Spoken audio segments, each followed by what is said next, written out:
With me this hour to help break all this down, National Trial Attorney Michael Jaafar. Michael, let me ask you this. You know, before we were saying, what is the relevance of this sergeant? What does it have to do with the defendant? But now he's made clear he had eyes on the defendant much of the time, and he even said that he watched Adrian Gonzalez run immediately to the east side of the building with a pistol drawn. How is this testimony hitting you for the prosecution?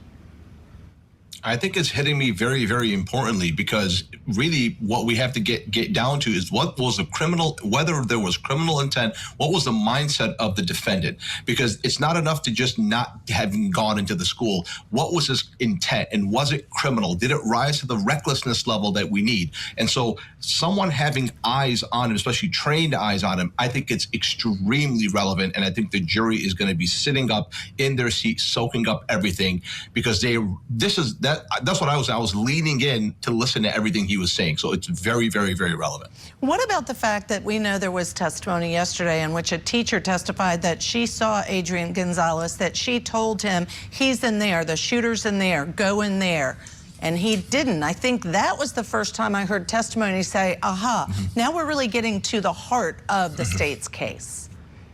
Yeah, these are the building blocks that they have to build. I mean, there's the emotion that they are definitely hitting and will continue to hit. But this is actually, if you take the emotion aside, the testimony of the teacher you're referencing, the one of the sergeant right now, this is the crux of the case. This is where a dispassionate legal observer would tell you, you know what, this is relevant. This matter, I want to see how this shakes out. So this is very relevant, and these are the building blocks that they need to use. Can the defense utilize some of the testimony from this particular sergeant on the stand, that he did testify everything happened in seconds, it was exceedingly chaotic?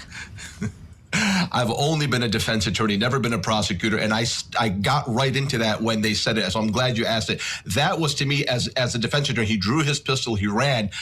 Dude, the guy did everything, in my opinion, as a defense attorney, he did everything he did. This would be my argument. This would be the cross-examination. He did everything he could. She pointed to him. He drew his pistol. What did you expect my client to do? Did you expect him to jump through a window and let the AR-15 style bullets come penetrate his body? He wasn't going to help anybody.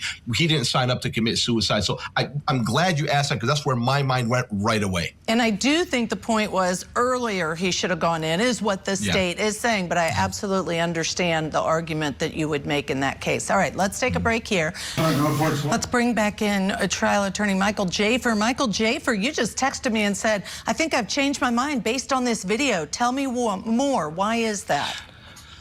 A person has to know when they might be wrong. When I found out that this man was prosecuted, was charged, I thought, this is an overreaction. This is letting emotion and political correctness come in. I think that video right there took me over the top. That's a level of cowardice that, in my opinion, becomes criminal. I knew that he was a coward, but I didn't think that he was a criminal. Now I think he's both. I think he's a criminal coward.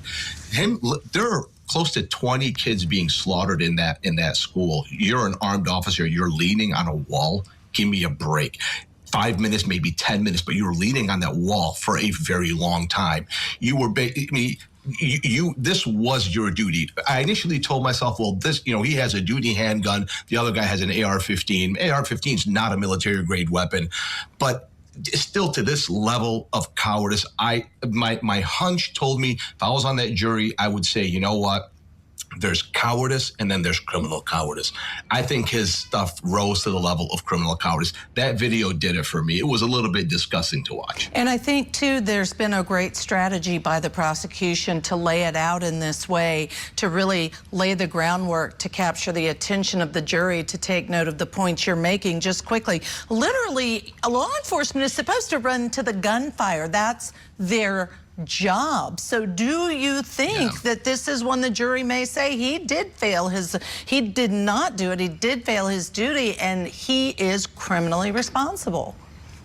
I think they will, because of that video. I think that video is going to tip them way over the edge. I thought that the emotion, I had my guard up when they brought the emotion, because the defense attorney, I knew they were going to bring it in. I said, I'm not going to let it sway me, but that video swayed me. Yeah, and it's disturbing, to say the least. Thank you so much, Michael Jaafar, of course, for joining us as always.